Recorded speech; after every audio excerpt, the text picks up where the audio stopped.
Well, good afternoon, everyone. My name is Deirdre Roach, and I serve as a medical project officer in the National Institute on Alcohol Abuse and Alcoholism Division of Treatment Research.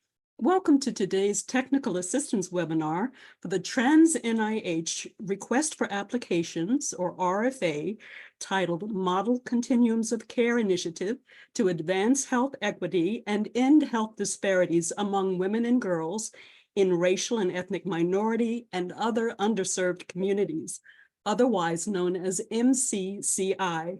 Thank you for joining us. Next slide, please. I'd like to start on a note of gratitude for the invaluable contributions of the members of the MCCI work group to the development of this initiative. Current work group members include, from the National Institute on Minority Health and Health Disparities, Drs. Yewande Oladende and Sundanya Wanam, and from the National Institute on Nursing Research, Dr. Sarah Yoon. Emeritus members include, from the National Institute on Mental Health, Dr. Tamara Lewis-Johnson, from the Office of Disease Prevention, Dr. Melissa Green-Parker, from the National Institute on Drug Abuse, Drs. Holly Moore and Keisha Highsmith, and from the National Heart and Lung and Blood Institute, Drs. Mara Lahowitz-Scroggins, Lori Duns, and Malia Elias. Although they've moved on to other projects, MCCI could never have come to fruition without the investment of their brilliant ideas and hard work over many years. Next slide, please. This webinar is being recorded. All participants except NIH staff have been muted.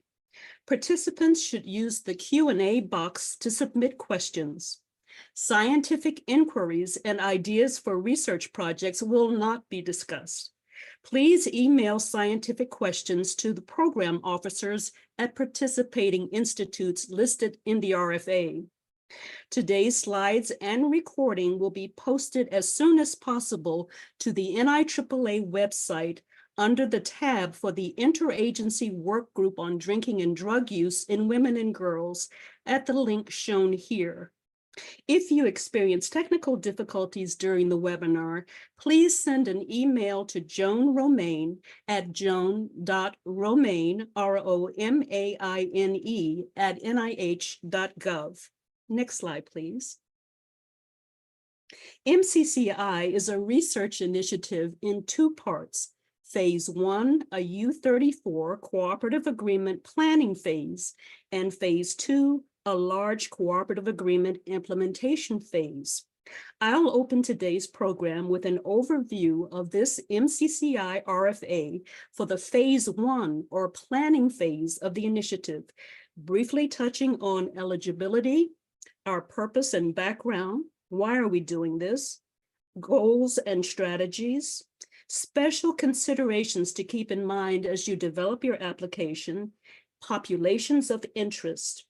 Then at the end of part 1, Dr. Oladende will describe the characteristics of what we envision to be a model continuum of care for women and girls, the dream we aim to bring to fruition. Next slide, please. Other important topics we'll cover today include a brief discussion of clinical trials, as a pilot clinical trial is a key component of Phase 1, an overview of the U34 Cooperative Agreement funding mechanism and other grants management considerations, an overview of peer review considerations, and to close, a 30-minute Q&A session and summary. Next slide, please. Following my introduction, webinar panelists in order of appearance will be from the National Institute on Nursing Research. In order of appearance will be Dr. Yewande Oladende, Program Director at the National Institute on Minority Health and Health Disparities. Dr. Sarah Yoon, the Program Director at the National Institute on Nursing Research. Dr. Sundanya Wanam, Program Director at NIMHD, Ms. Lauren Early, Grants Management Specialist at NIAAA, and Dr. Philippe Mamio, Acting Director of the Office of Extramural Affairs at NIAAA. Next slide, please. Who do we fund?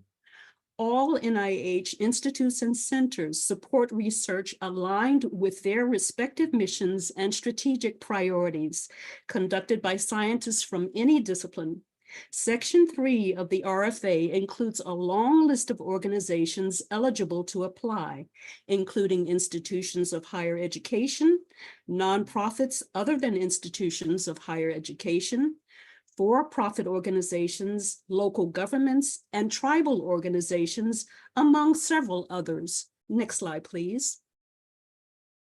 Briefly defined, MCCI is a multi-institute center and office dissemination and implementation science initiative to advance racial equity and end health disparities in racial and ethnic minority, low SES, and other populations of women of reproductive age affected by health disparities. The RFA may be accessed at the link shown here. Next slide, please. We aim to achieve this overarching goal by applying the latest dissemination and implementation science approaches to significantly reduce the prevalence and impact of multimorbidity among racial and ethnic minority and other underserved women and girls of reproductive age. MCCI is not a maternal health initiative, but it centers women and girls ages 15 to 44 years because it's during the early reproductive period, that is, during adolescence, that multimorbidity typically begins and rapidly progresses, setting the stage for multiple chronic debilitating conditions later in life. It emphasizes stakeholder partnerships and collaborations and provider training and infrastructure changes to improve access for subgroups of underserved women and girls who currently have the least access to high-quality health care. Next slide, please. Specific populations of interest include women and girls of reproductive age, that is ages 15 to 44 years, at risk and living with mental health disorders, substance use disorders, chronic stress, cardiopulmonary diseases, common metabolic disorders, for example, diabetes, cancer, and HIV/AIDS, women and girls in carceral systems, women from NIH-designated health disparity populations living in the U.S. and U.S. territories, including racial and ethnic minority populations, socioeconomically disadvantaged populations, underserved rural populations, sexual and gender minorities, and women and girls with disabilities. Next slide, please. So why MCCI?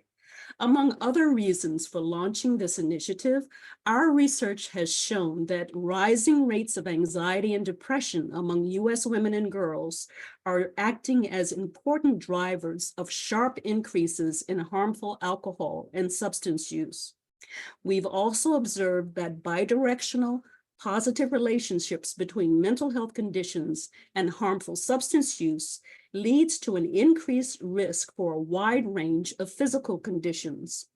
The intersection of these conditions and processes may impact the health of women and girls across the lifespan, underscoring the need for early prevention and timely treatment of multimorbidity, ideally upon first menstruation or prior to first pregnancy. Next slide, please. In the face of these mounting challenges, MCCI aims to empower affected communities to address the multiple factors contributing to disparities and multimorbidity among women and girls. For example, variability in access to high-quality healthcare, underlying chronic conditions such as chronic stress, and the social determinants of health, including implicit bias and overt discrimination. Key goals are to bring evidence-based integrative interventions for mental health and substance use disorders and common co-occurring physical conditions to population scale, and to optimize coordination of care across the entire continuum of women and girls' healthcare, including preventive health services, primary care, behavioral health, and specialty medical services. Next slide, please. MCCI will advance these goals by supporting community efforts to strengthen state and community public health surveillance system infrastructure and capacity, relevant to the health of racial and ethnic minority and underserved women and girls, provide provider education and training in the implementation of evidence-based practices to prevent and treat multimorbidity in underserved women and girls, and to support the integration and coordination of primary health care, behavioral health systems, and community-based services to meet the health and social needs of underserved women and girls of reproductive age. Next slide, please. Other important strategies are to accelerate the adoption and implementation of evidence-based screening and interventions for common comorbidities affecting racial and ethnic minority and other underserved women and girls across the entire continuum of women's health care. We also aim to leverage existing federal, state, and local resources and collaborations for aligning community and clinical services centering underserved women and girls. Next slide, please. As noted earlier, this RFA supports the U34 planning phase of MCCI. In this phase, community partners will have 2 to 3 years to establish public-private scientific partnerships involving the public health leadership in selected communities and NIH and other federal agencies, and to identify and address facilitators of and barriers to the implementation of evidence-based interventions for the prevention and treatment of mental health, substance use disorders, and common co-occurring medical conditions affecting underserved women, girls, and families who are experiencing health disparities. Also, to complete an assessment of local community surveillance, prevention, and treatment needs. Next slide, please. Other phase 1 objectives are to identify a set of empirically informed implementation research goals and to identify and develop plans to address essential policy, personnel, data, and other resource needs, and to complete a pilot implementation project. Next slide, please. In phase 2, the implementation phase of the initiative, research partners who achieve phase 1 milestones will be eligible to apply for 1 or more large cooperative agreement mechanisms. Teams will have up to 5 years to conduct large-scale implementation studies to accelerate the translation to community practice of evidence-based interventions to prevent and reduce multimorbidity in underserved women and girls of reproductive age, and also to disseminate and share their findings and lessons learned through a data coordination center. Next slide, please. As you develop your applications, we encourage you to keep in mind that the ultimate goal in phase 2 is to use a continuum of care approach to accelerate the adoption of an integrated set of evidence-based practices delivered across the entire continuum of women's health care. Teams will conduct a suite of coordinated studies in multiple components of the healthcare continuum for women and girls. Up to 7 studies are envisioned within a single continuum of care. But components of the care continuum may include adult and adolescent prevention and primary care services, and adult medical specialty services, including but not limited to cardiopulmonary care, endocrinology services, HIV/AIDS services, and community-based wellness and health maintenance services. Strategies and interventions implementable in non-clinical community-based settings, for example, faith-based institutions, schools, and community service centers, are strongly encouraged. Next slide, please. Strong community partnerships will be a key component of successful applications in both phase 1 and phase 2. Successful applications will demonstrate meaningful community partnerships to foster the development of feasible and acceptable research approaches and provide details on the nature and extent of the partnership, including describing the roles of partners and providing evidence of support from partner organizations. Your application should reflect that your team has considered all of the types of partners necessary to achieve measurable and sustainable improvements in health outcomes. Next slide, please. We wish to underscore that MCCI will support implementation research to discover which strategies are needed to bring evidence-based interventions to population scale, measuring implementation outcomes such as feasibility and fidelity, service outcomes such as efficiency, safety, and effectiveness, expected to result in significantly improved health outcomes like overall health status and function at the population level. Applications proposing efficacy studies will be considered non-responsive. Next slide, please.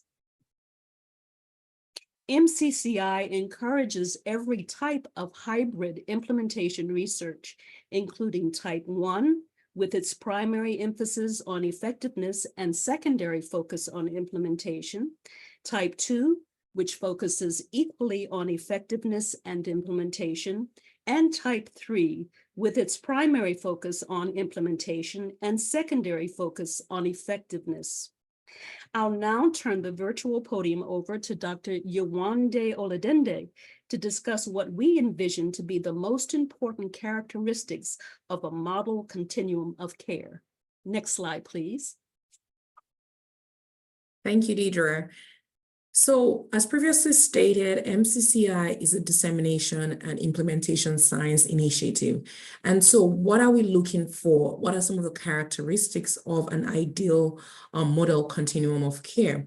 The first thing is that it has to be evidence-based. So you've heard it said repeatedly that we want something that is evidence-based and is backed by prior scientific research.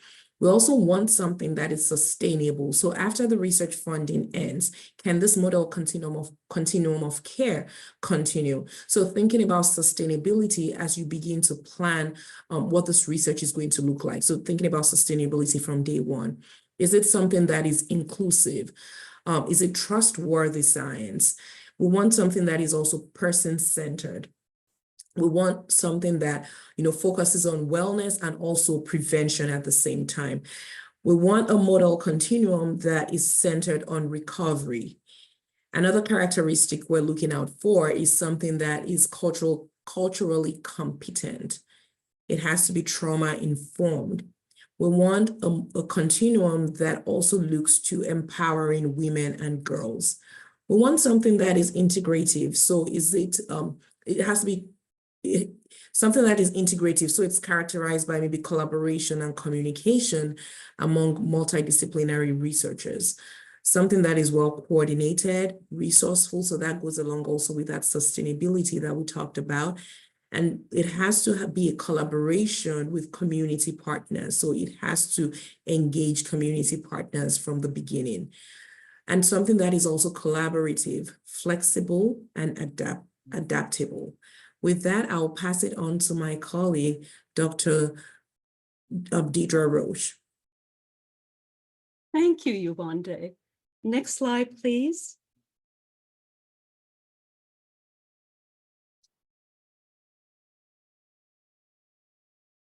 As mentioned earlier, phase 1 of MCCI requires that teams complete a pilot clinical trial. Next slide, is a research study in which one or more human subjects are prospectively assigned to one or more interventions, which may include placebo or other control, to evaluate the effects of those interventions on health-related biomedical or behavioral outcomes. Next slide, please. To help determine if your study is a clinical trial, applicants should ask the following questions.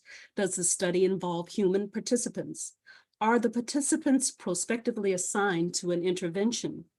Is the study designed to evaluate the effect of the intervention on the participants? Is the effect being evaluated a health-related biomedical or behavioral outcome? If the answer to all of these questions is yes, the study is considered to be a clinical trial. Next slide, please.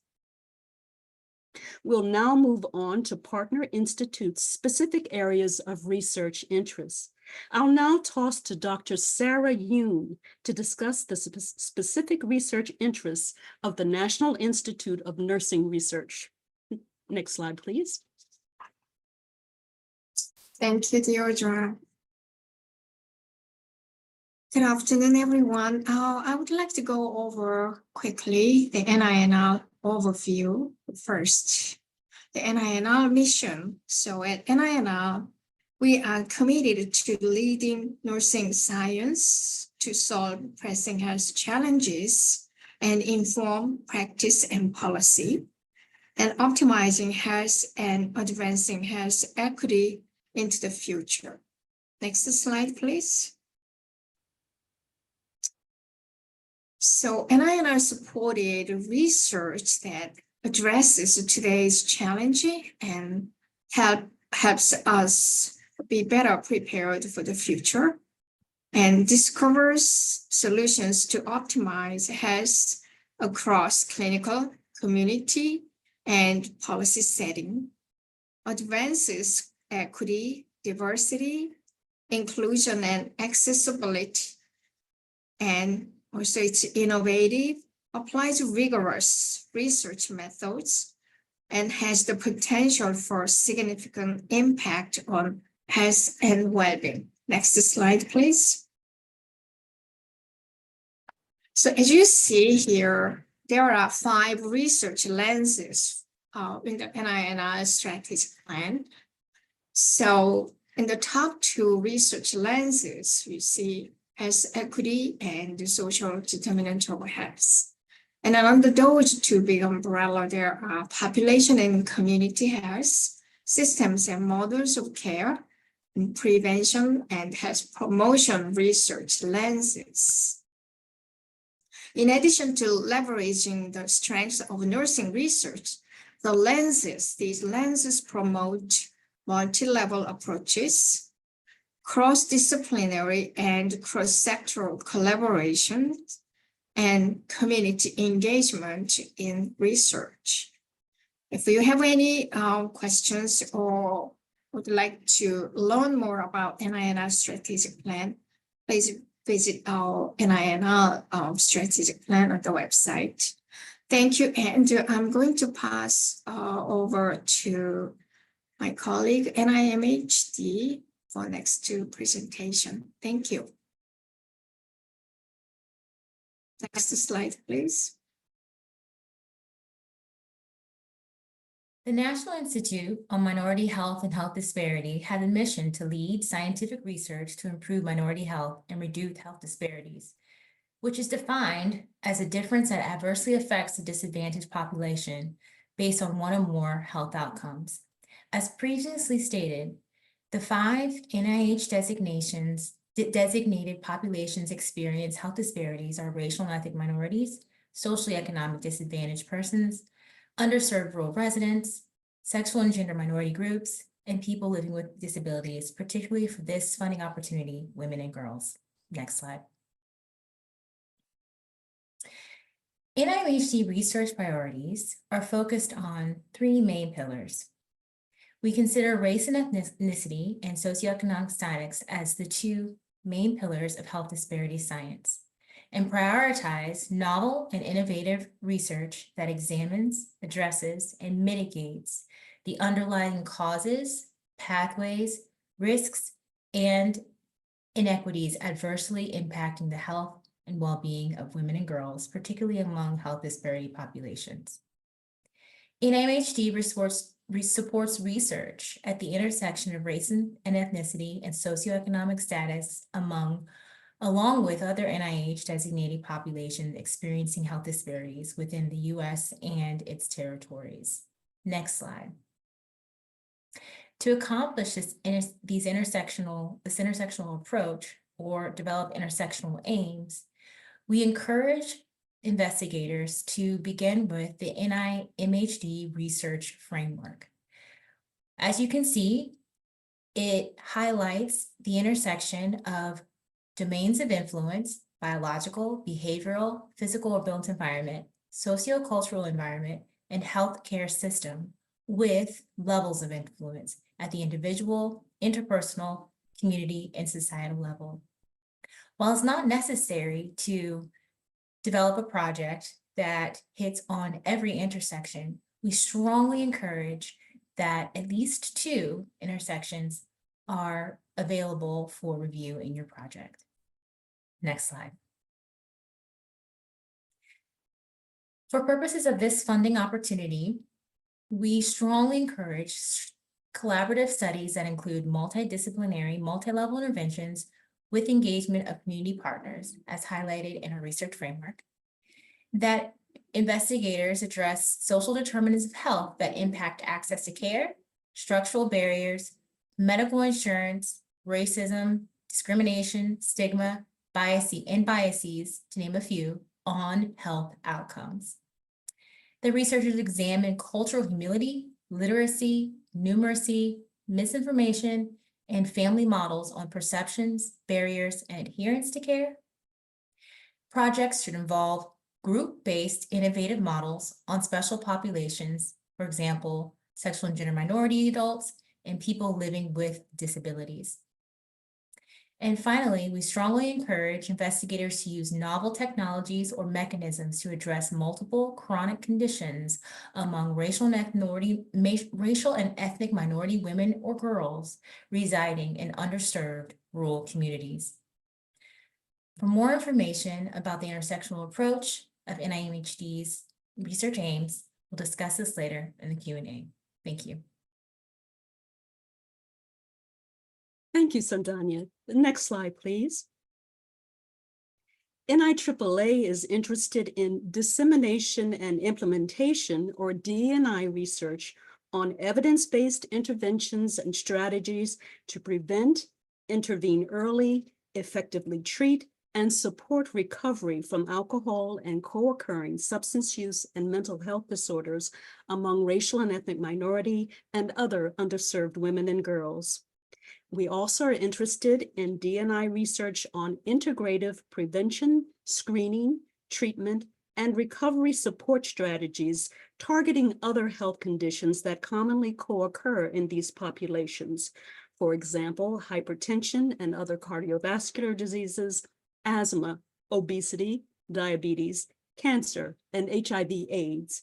Next slide, please. Letters of intent are optional and due 30 days before application due dates.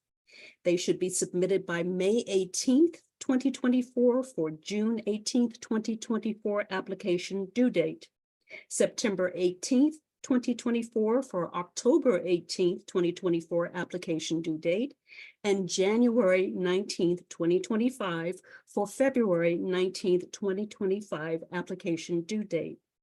These letters of intent should include a descriptive title of the proposed activity, the names, addresses, and telephone numbers of the principal investigators and other key personnel, participating institutions, and the number and title of this funding opportunity.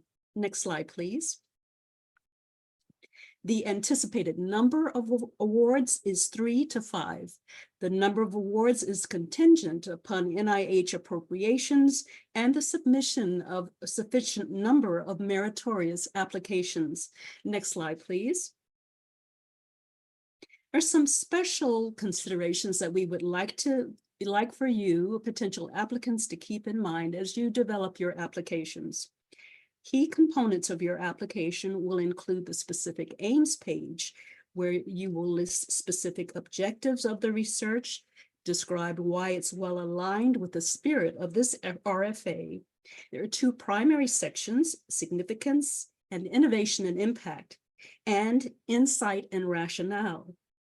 When developing the sections regarding significance, innovation, and impact, describe the current health status of women and girls in your community in the domains that you plan to focus on. Describe the existing continuum of care for women and girls in your community. What are the most difficult challenges to the prevention, diagnosis, treatment, and long-term recovery from common chronic illnesses affecting underserved women and girls in your community? What are some of the most promising opportunities to overcome these challenges? Describe the process that your team will use to decide which health domains will be the focus of your research. And please describe your team's prior experience with health systems research, highlighting any that resulted in or show promise for yielding measurable improvements in health outcomes for women and girls. Describe how the proposed research meaningfully addresses health disparities affecting underserved women and girls in your community, and the most original and innovative aspects of your proposals. How is it expected to transform the continuum of care for women and girls in your community? That's what we were looking for here, is transformation. Next slide, please. The research strategy section is not used to provide substantial preliminary data and experimental details. Instead, it should be used to address items of programmatic importance to this RFA, including the overview and importance of the research. It's set in context for your project, the research approach, describing the underlying logic, and ensuring the project's robustness and rigor, the innovative aspects of your research, and the timeline. Next slide, please. Your application must include a plan for enhancing diverse perspectives, or a PEDP, which will comprise a summary of strategies to advance the scientific and technical merit of the proposed project through expanded inclusivity, such as engagement with different types of institutions and organizations, and training and/or mentoring opportunities to encourage participation of students, postdoctoral researchers, and co-investigators from diverse backgrounds. The PEDP will be assessed as part of the scientific merit of your application. Next slide, please. Non-responsive applications that will not be accepted are those that do not focus on implementation and dissemination, that is preclinical and efficacy studies, those that do not focus, on people who are pregnant and postpartum, that is not our target population here. Those that do not include a community partnership, and those that do not focus on US populations, or that do not include a plan for enhancing diverse perspectives. I'll now toss to Ms. Lauren Early to discuss important grants management considerations. Next slide, please. Thank you, Deidre. And next slide, please. As described in the section 2 of the RFA, applications are limited to $225,000 direct costs per year and $600,000 direct costs for an over 3-year project period. The maximum project period allowed for the first phase is up to 3 years. The image that you see on this slide is from our NIH grants and funding website. I find this specifically useful for first-time applicants or recipients who may have questions about the application process, or even questions with regards to completing the budget. This is a very good resource for you. And of course, if you have any questions, you can reach out to your assigned grant specialist or program officer. In fact, I encourage questions. Next slide, please. Thank you. As previously stated, this NOFO or RFA is to support the planning phase of the Model Continuums of Care Initiative, or MCCI, via the U34 mechanism. A U34 is a cooperative agreement mechanism or planning grant, which Give me 1 second, I'm sorry. Having a little bit of technical issues, which NIH is here to support and stimulate, the grants activities. Generally speaking, when we refer to cooperative agreements as a grant, we're speaking as both. We're referring to both terms as financial assistance mechanisms. So we're referring to them as one and the same. So I don't want to confuse anyone new to the NIH. With the U34, there will be substantial NIH program involvement throughout the project. And as previously said, a pilot clinical trial is required as part of this RFA. Next slide, please. In section 6, should your application be selected for funding, a formal notification in the form of a notice of award or NOA will be provided to the applicant organization. The NOA is very important to read from top to bottom. As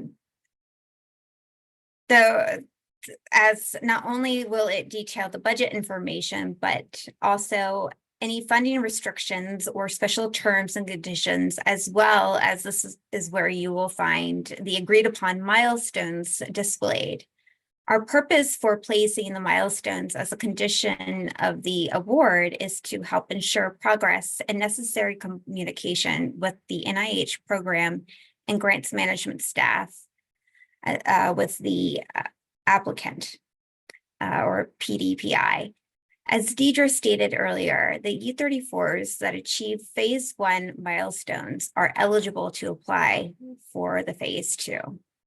And with that, I will now hand this over to Philippe, our Director of the Office of Extramural Affairs, who will go into the scientific review process.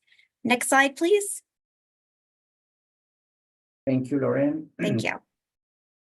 Due to technical difficulties, I cannot be on camera, but so I will continue. So I will now give a brief overview of the scientific review process at NIH and how it applies to RFA AA 24006. Next slide, please.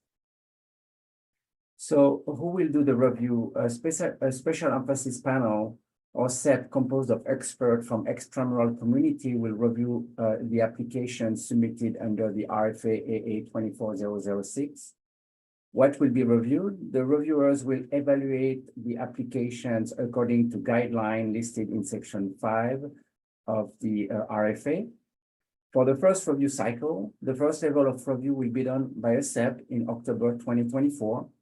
A summary statement, which is the official record of the scientific peer review, will be made available to all applicants within 30 days after the review meeting. A second level of review will be carried out in January or February of 2025 by the National Advisory Council of either NIAAA, NINR, or NIMHT, depending on where the application is assigned. And finally, the review panel will be convened by either one of the 3 institutes, depending on the type of applications received and which expertise is needed. Next slide, please. The reviewers will base their evaluation on 2 types of review criteria: scored review criteria and additional review criteria, which are not scored. The 5 scored review criteria are significance, investigators, innovation, approach, and environment. And the additional review criteria are study timeline, protection of human subjects, inclusion of women, minorities, and individuals across the lifespan, and vertebrate animal and biohazard criteria. In addition, applicants are required to include a plan for enhanced diversity perspectives, and reviewers will weigh the quality of the plan in each of the scored review criteria. 3 reviewers are assigned for each application, and they will evaluate the scientific merit based on review criteria described in section 5 of the RFA, as indicated earlier. During the discussion, the whole panel will discuss each application and provide an overall impact score of 1 to 9, with 1 being the best score. Note that before the review meeting, assigned reviewers have already provided a preliminary impact score for their assigned application, and usually only the top half best scored application are discussed. However, all applications receive a final overall impact score and a summary statement, which is generated for all applications. Next slide, please. This slide describes the core value of peer review at NIH. The review material and review assignment represent confidential information for reviewers and NIH type. The statute of confidentiality is lifelong. Reviewers should not discuss review proceeding with anyone except for the scientific review officer. And the review meeting is a closed federal meeting. Only designated NIH staff are eligible to participate or attend the meeting. Applicants may not reach out to the reviewers about the application, and neither the reviewer should discuss the review with the applicant. Doing so would violate review integrity policies. Violation of review integrity are taken seriously and handled by review staff, and a designated review integrity officer will look further into the matter. NIH follows conflict of interest rules that define whether a reviewer may or may not serve on a study section or review an application. Question and concern by PI and reviewers about the review proceeding should be referred to the scientific reviewer only.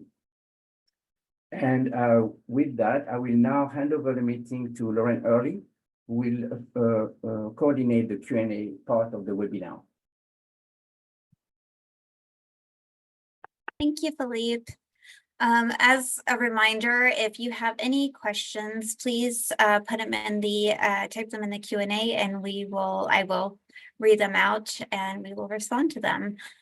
We did get some questions ahead of time, and I'm going to ask them. The first one is for Iwande.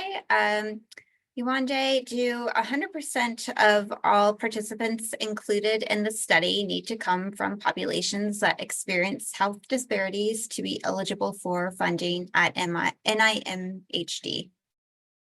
Thank you for that question, Lauren. So at NIMHD, what we say is that, at least more than 50% of our populations populations included in the study should be from populations that experience health disparities. So that's not going to be different for the snowfall. In particular, for the snowfall, what we're looking for is women and girls of reproductive age. So that age that we're looking at is between 15 to 44 years of age. So if you have more than 50% of your population coming from populations that experience health disparities, in addition to them being underserved, then that's what we're looking for. Thank you. There was a question in chat, and I just lost it. Give me 1 second, let me bring it back up. There it is. As we prepare our application, do we need to propose and be ready to implement a clinical trial during the planning phase? And is there a number of how many studies or trials we need to conduct during the planning phase, or will this be for the next phase when we apply for the larger center funding?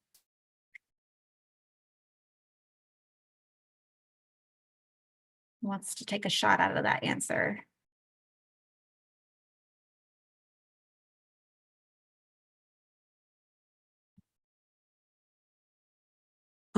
Lauren, I started. Oh, you did answer that. I started typing. I'm sorry, I didn't see that. That's fine.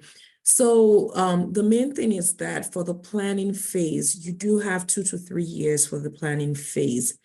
And because this is a U34 mechanism, there are certain key milestones that would need to be completed in order to progress to the next phase.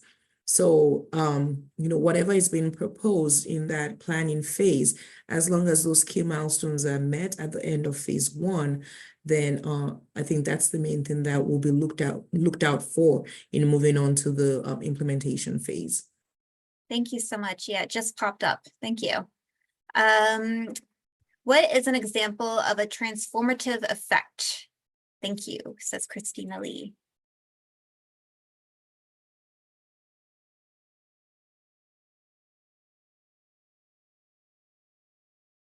So I'll take begin to answer that question. I'm sure that there are a number of different perspectives about what a transformative effect would be, and some subjectivity, of course. But I guess we have where we need to start is really knowing our community well.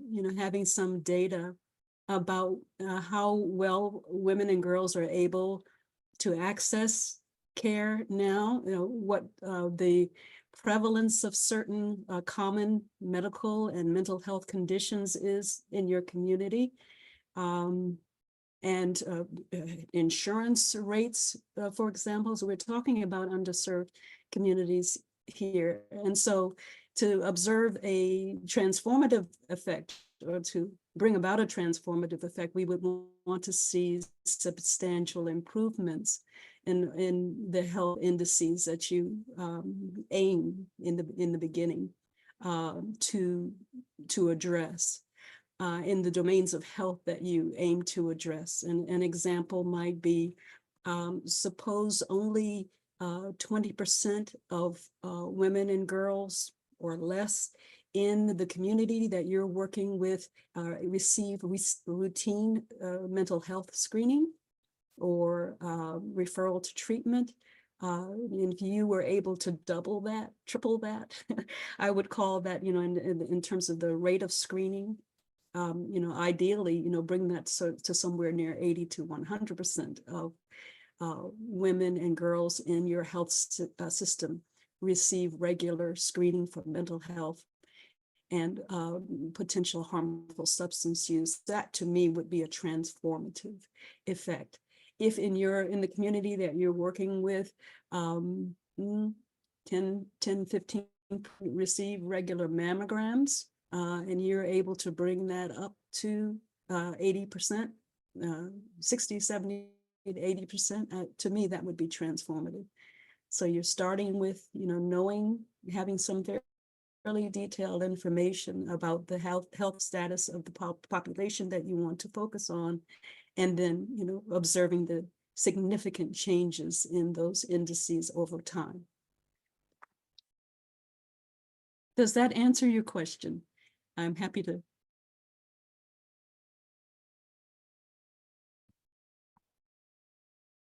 elaborate further if not.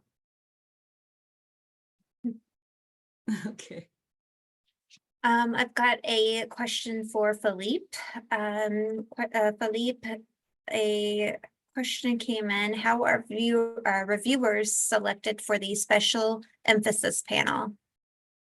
Thank you, Lauren, for the question. So the reviewers for a special emphasis panel are selected by the scientific review officer, or SRO, who will manage the review meeting.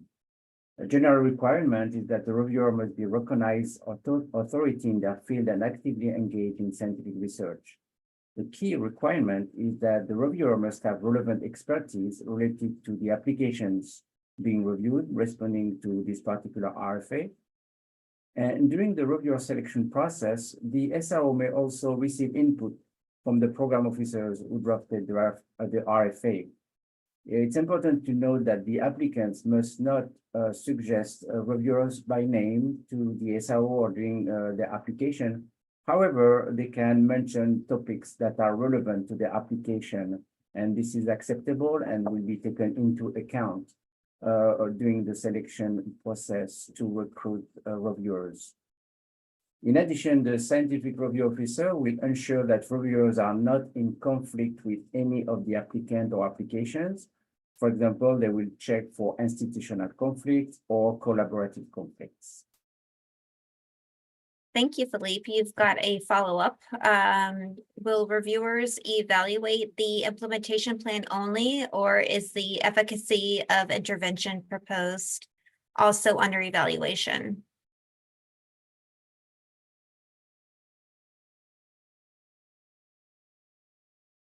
I think they will evaluate how it's laid out in the review criteria and what are the milestones. So I believe that both the way the plan is presented will be taken into account by the reviewers. So in those cases, I would say both. Thank you. I have a question. Are subaward or consortia costs to be included in the $225,000 direct cost cap per year? And the answer is, well, that this is a capped program for FOAs that include a direct cost limit. NIH policy excludes consortia or subaward F&A when determining if an applicant is in compliance with the direct cost limitation. The policy extends to all solicited and investigator-initiated applications and to all active announcements or requests for applications involving consortia subaward F&A costs, regardless of the budget amount or budget format, so modular or non-modular. While the consortia F&A may be requested and awarded, applicants should not consider these costs when determining if a budget exceeds the direct cost limitation.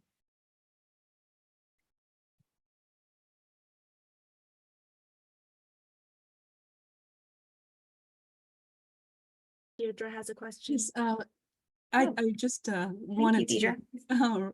thank you, to elaborate on the, or extend the response from Dr. Marmiot to the, whether the implementation plan or the efficacy of the intervention are, both being evaluated or one.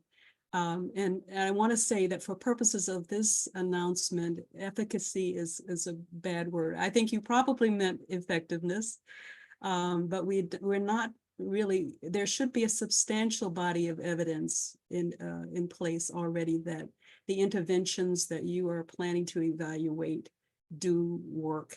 We're not interested in finding out for the first time or the second time whether these interventions work. We're interested in implementation research. And as I mentioned earlier, all types of hybrid implementation research, meaning that there's good evidence that these interventions work.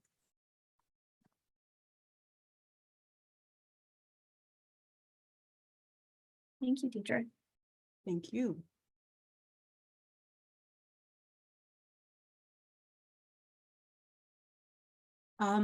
I received a question earlier about the eligibility of hospitals to apply for the initiative. Philippe, could you address that? Sure, yes. So one of the, something to clarify that when an applicant prepare a grant application, the applicant doesn't submit directly to NIH, but the application is submitted to NIH through their organization. Therefore, the organization have to register with NIH, and there is a process where whereby if your organization doesn't have an ERA commons account with NIH, then they can start the process of registering and being able to submit the application on your behalf.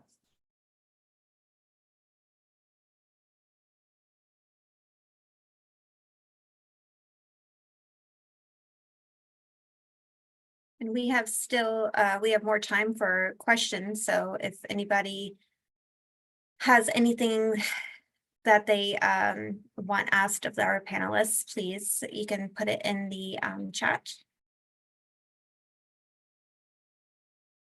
Or the Q&A. Lauren, since we have a little bit of time, could I expand on my answer Of to course. transformative? You don't have to ask questions. You don't have to ask me. Thank you, Lauren. Uh-huh.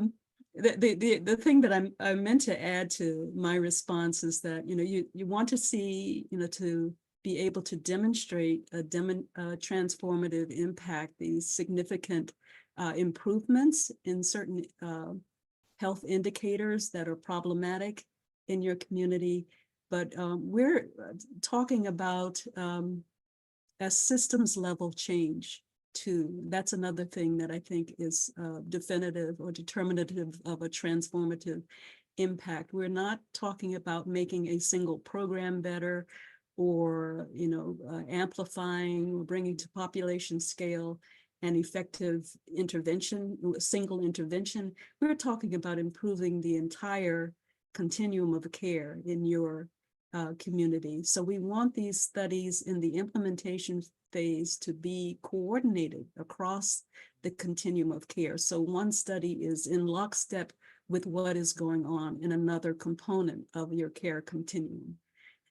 So, you know, when you look back after this program is over, you can say that you have a significantly improved system of care for women and girls in your community. That's transformation to me.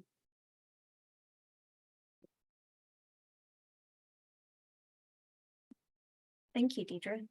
Thank you, Lauren.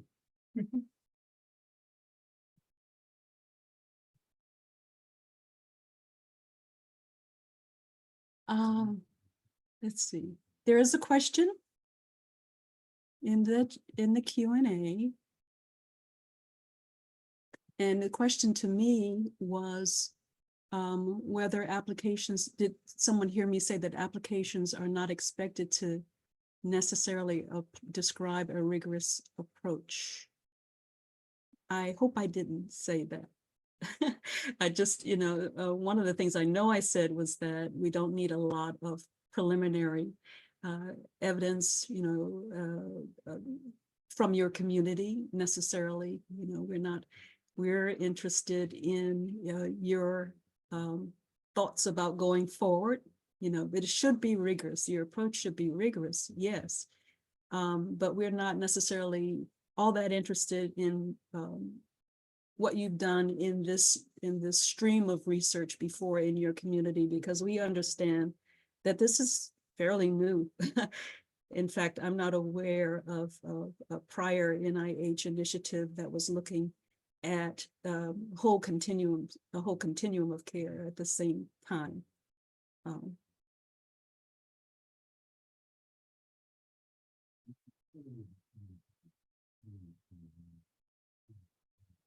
Dr. Lee, what does it mean for a study to be lockstep with a system?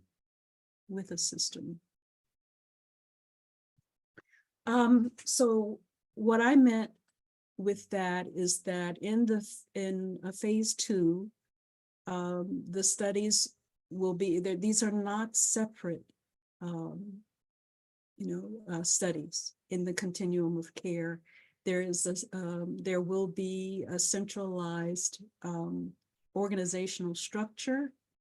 There will be a steering committee. Now, we're not talking about phase 1 here, but phase 2, where the partnering organizations have agreed upon, developed a common set of outcomes, measures that they may want to use across studies, goals that they want to arrive at together. That's what I mean in lockstep. You're not, of course, not doing the same or evaluating the same intervention necessarily in each component of your healthcare system, but every part of your organization knows what the other parts are doing. There's regular communication and sharing of resources, both intellectual and material, sharing of information freely across the different parts of your system. Does that describe it? So there will be a steering committee where there will be representation from every part of your program. For example, if you're doing a study in adolescent prevention services and adult prevention services, adolescent primary care and adult primary care, adult specialty care, well, you're all aware of what's going on in each other's shop, what the studies are. You all have in mind some goals for your community, the help for improving the health status of your community. You have a common set of goals. You're talking about where you may share common measures so that you can amplify what you're doing in your study, you know, by using measures across your same measures across the continuum of care. Does that make sense? You know, you have a data coordinating center, you have a steering committee, you have a communication arm where all of the information about what is going on in one part of your continuum is shared with people who are working on other parts of the continuum.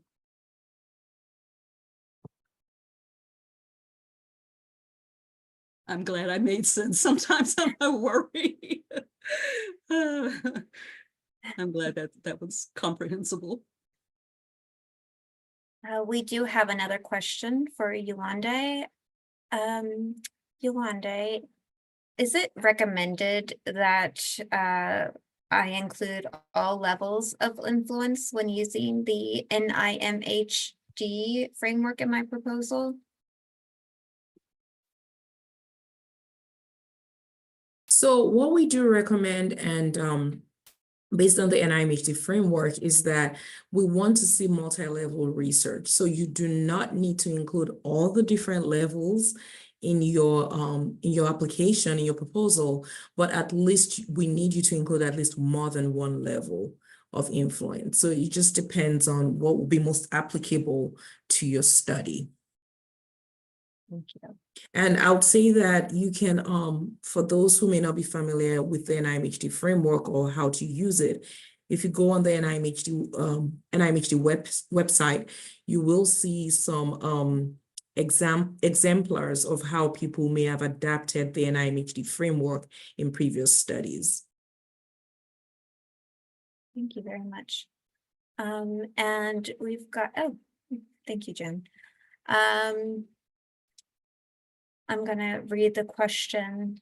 It was asked if the presentation slides or recording link will be available for review after the meeting ends. I don't actually know the answer to that, so I'm waiting for it.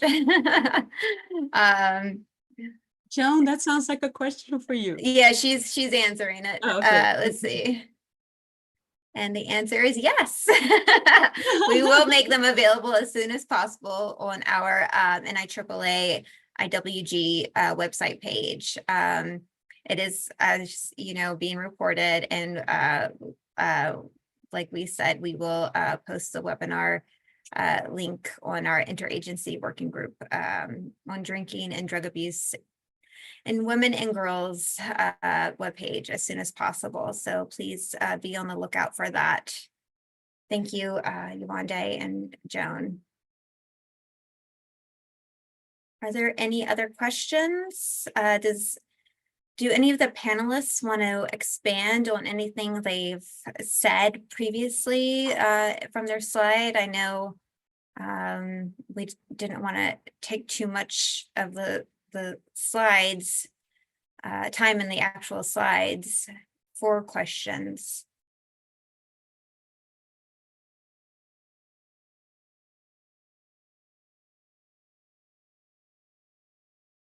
Okay, hearing none. I have another question. Think, Yolande, I hate picking on you, but I know you'll love it. In the NIMHD areas of research interest, how are special population different, if any, from the populations that experience health disparities? Sandania, would you like to answer that, or either one of us can? No, feel free, and I'm happy to tag on if needed. Okay, so we have the populations that experience health disparities, and those are the 5 groups that we mentioned in the previous slides. So special populations, they're within the populations that experience health disparities. I'll say that you can use them interchangeably, but we're referring to like sexual gender minority adults and people living with disabilities. As you may know, people living with disabilities was recently designated. I keep on saying recently, but that was like in September, designated as a health disparity population. Sandania, if you want to. Yeah. That's 100% correct. We just want to highlight that NIMHD prioritizes the intersection of race, ethnicity, and socioeconomic status together, along with other NIH designated health disparity populations. And so using the word special can be done so interchangeably, but the baseline expectation is that race, ethnicity, and lower socioeconomic status are coupled in addition to any other NIH designated health disparity populations of study. Would I need to consider intersectionality in my research? Yes, if using the NIMHD research framework, it's pretty well implied that if you look at the various levels and domains of influence and finding some intersection between at least two of those, whether it be examining biological factors of an individual or healthcare, or the healthcare system and its intersection with community, the expectation is that there is some intersection in your research, whether it starts with the questions or all the way through the findings. Thank you. Let me check the chat.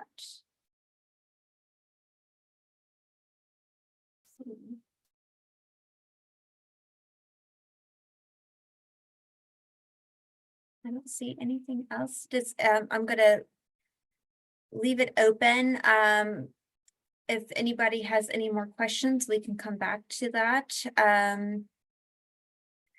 But seeing none and hearing none, I'm going to move on if that's okay. Deidre, you think that's a good plan? I think that's a good plan. Okay, then next slide, please. Oh, well, there you go. Oh, and look, there's our website too. How fortuitous. Yes. Yes. Next slide, please. Thank you. Righty, so let me close this out of my field of vision. So thank you, Lauren. We hope that we answered your questions to your satisfaction, and just know that we are looking at this as the start of what we hope will be a very long and fruitful conversation and relationship. You can always be in touch with us at our website if you have additional questions. You may also email the program officers from our partner institutes, and we'd be happy to answer other questions that you may have. We really appreciate your interest in this and your excitement about it. So I'll summarize now a few key points that we would like you to take away from this gathering. And we would really need for you to keep in mind that the phase one application, the phase one proposal must include a pilot clinical trial of an evidence-based intervention to prevent, screen or diagnose or treat single and multi-morbidities common in underserved women and girls. So I think someone asked a question about that. Yes, in a pilot clinical trial, we're not asking for, obviously the money is not a lot. We're not asking for multiple studies, just a pilot single study. We would like for you to describe sound and preferably novel implementation and dissemination strategies for evidence-based interventions. So, not necessarily so novel anymore, but maybe you want to automate or computerize a process that you have been doing manually, and evaluate whether it's as effective or more effective to use technology enhanced interventions in place of the manual ones or face-to-face ones. Describe the process for choosing additional interventions to be implemented in various components of the continuum of care for women and girls in phase 2, the implementation phase. Be transformative, and I hope I clarified what at least I am thinking about what transformative change is. Projects should reflect novel ideas and strategies to the extent possible, with high potential to lead to major improvements in the health of underserved women and girls. Be collaborative. That's a thing that we can't emphasize enough. If you don't have strong partnerships, don't describe strong partnerships and evidence that you are supportive of this, and then you're probably not going to have much success. These partnerships should be meaningful. And there also, it would be appreciated if you could talk about plans for expanding your partnerships to include all of the sectors and disciplines necessary to achieve your project goals. And finally, I want to say to everyone on the call today, if you could help us to get the word out about this initiative, we would really, really appreciate it. Next slide, please. A few important reminders. The letter of intent is optional, but if you choose to do that, we need to receive that May 20th for the June 18th submission. And that's because, May 18th, 19th, I think they're a weekend. So the following business day, work day. There will be 3 rounds of funding for this initiative, with applications due on June 18th of this year, October 18th of 2024, and February 19th of 2025. Scientific inquiries should be directed to the program officers of participating institutes. The webinar slides and recording will be posted, as we said earlier, on the NIAAA website under the tab for the Interagency Work Group on Drinking and Drug Use in Women and Girls as soon as possible. And we'll put out a notice to everyone who was notified about this webinar as soon as those slides and the recording are available. Next slide, please. So I'd like to again thank our outstanding panelists for their very informative presentations. You see the e-addresses listed here, and a very special note of thanks to our technical director, Ms. Joan Romaine, who is, staying behind the scenes as usual, but without all the work that she has been doing to pull this together, it could never have happened. So thank you.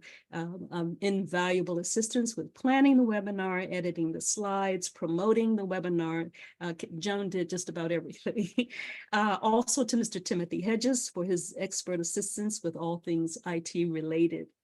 Most of all, we thank all of you, our audience members, for joining us today. We really appreciate your interest in our Model Continuums of Care for Women and Girls initiative and the work that you're already doing day to day to make life better for women, girls, and families. Until we meet again, we wish you continued safety, vibrant health, and peace. So we're going to hang out here in case we have some time left over. We really did well with time. In case more questions arise, we'll get a few more minutes and then we will adjourn, or we'll go away. We are officially adjourned, but if you want to stay on and ask some more questions, please feel free to do so. Thank you, everyone, panelists and audience members.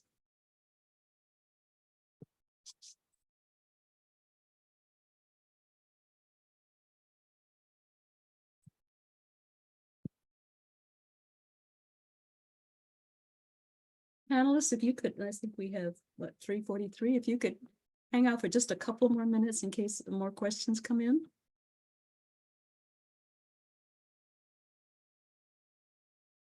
3:45. I also would like to say a brief debrief with you for a couple of minutes before we all go away. Yes, I'm gonna second that emotion, Sandanya.